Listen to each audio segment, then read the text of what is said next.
रामलीला में प्रकट करने हैं, क्या आपका रोल है, किस तरह का निभाना है? ये फिल्मी रामलीला का जो शब्द है ना, उसको परिवर्तन करके परमपिता परमेश्वर मर्यादा भगवान पुरुषोत्तम राम का संदेश देने के लिए राष्ट्र के कुछ महत्वपूर्ण श्रेष्ठ लोग आज अयोध्या की पावन भूमि के ऊपर हैं। और रामलीला अयोध्या में ही नहीं, पूरे भारत में, थाईलैंड में, लंका में, म्यांमार में, मॉरिशस में, पूरे देशों के अंदर रामलीला होती है। और ये रामलीला और कई कंट्री में होने वाली है। रामलीला की वजह से ही हमें मर्यादा पुरुषोत्तम भगवान श्री राम जी की परिकल्पनाओं का पता चला। वरना जब रामचंद्र जी थे तब हम नहीं थे, हमें तो पता ही नहीं, कभी देखे ही नहीं। लेकिन कैसे बताया?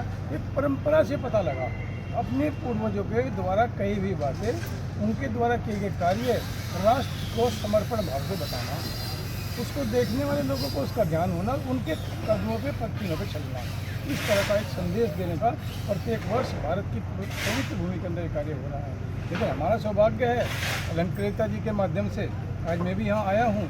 और रही फिल्मों की बात, फिल्मों में कार्य करे कोई, रामलीला में कोई कार्य करे, या किसी भी एक कलाकार तो कलाकार होता है, कहीं भी कार्य करेंगे। तो इसलिए इस भूमि को नमन है, इसके अंदर जो कलाकार संदेश देने का कार्य कर रहे हैं उनको नमन है, उन शब्दों को नमन है कि जिन शब्दों को वहाँ तक भेज रहे हैं। परमपिता परमेश्वर इस समय की रक्षा करे, इन शब्दों की रक्षा करे, इस भारत भूमि की रक्षा करे। हिंदू राष्ट्र